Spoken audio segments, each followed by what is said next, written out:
35% of 1400, ठीक है ना। तो ये हो जाएगा 35% हटेगा, नीचे 100 बढ़ेगा, हाफ का मतलब इनटू, ये हो गया 1400, ये 0 0 कट गया, 35 में 14 से मल्टीप्लाई किया, 14 5 जा 70, कैरी 7, 14 3 जा 42, अब 42 में 7 ऐड कर दिया, कितना हो गया 49। यानी गर्ल्स आ गई, गर्ल्स कितनी आई, गर्ल्स आ गई 490। तो बॉयज़ कितने होंगे, सीधी सी बात है, टोटल स्टूडेंट्स है 1400, तो 1400 में से आप बॉयज़ को आप घटा दीजिए, सीधे सीधे आ जाएगा 1400 में 400 हो गया 1000, और 90 और घटा दिया, यानी 910 आ गए, ये आपका हो गया।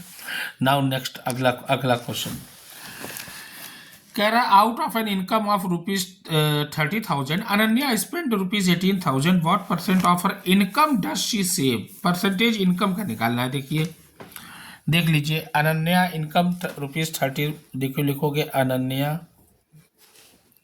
Income rupees 30,000। चलो स्पेंड कितना, यानी खर्च, अनन्या स्पेंड यानी खर्च कितना, इनकम यानी इसकी कमाई है इतनी, है ना, आमदनी 30,000 है, और स्पेंड कर रही है कितना 18,000 उसने स्पेंड कर दिया। तो कह रहा है कि what percent of her income does she save, यानी कितना इनकम का जो है वो सेव करती है, यानी 30,000 का कितना वो सेव कर रही है, 18,000 खर्च कर रही है, तो 12,000 वो जो है क्या कर रही है, बचा रही है, लेकिन वो परसेंट में निकालना है। तो पहले सेविंग अमाउंट निकाल लो, नंबर में सीधा सीधा saving amount is equal to हो जाएगा, ये है 30,000 माइनस 18,000, 30,000 में से 18,000 गए 12,000, ये आ गया ये saving amount.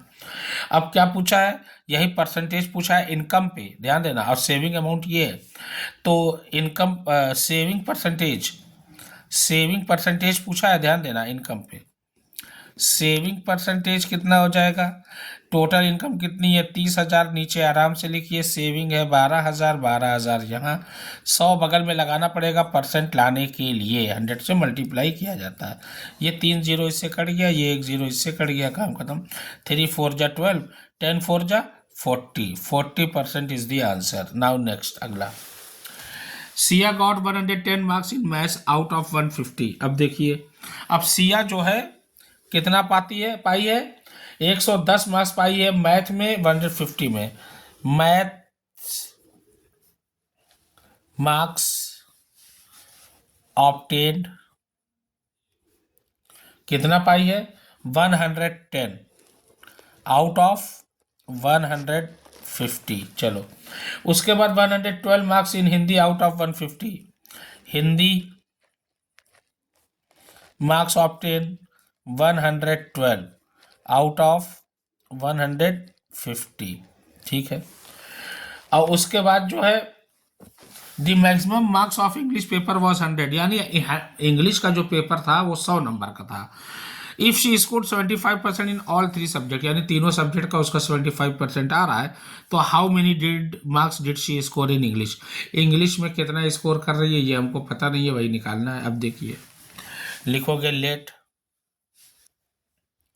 The English score, English marks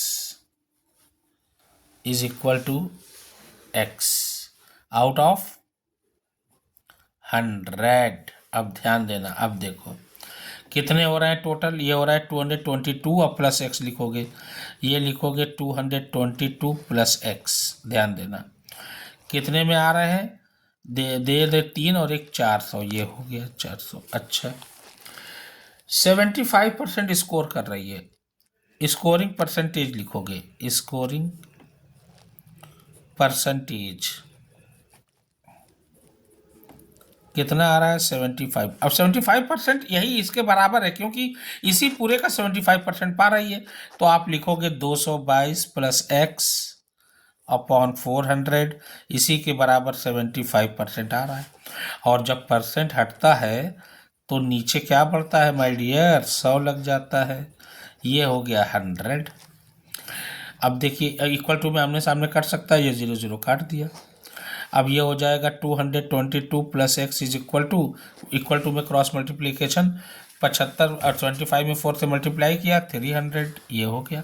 अब क्या करेंगे, ट्रांसपोजिंग करेंगे नंबर वाला नंबर की तरफ, तो ये प्लस में इधर जाएगा, क्या हो जाएगा, साइन चेंज होता है, माइनस हो जाएगा, ध्यान देना। तो कितना आया, 220 घटा दिया, कितना आया, 78। ये आ गया किस में, इंग्लिश में उसका स्कोर जो था, बस दैट्स इट। ओके।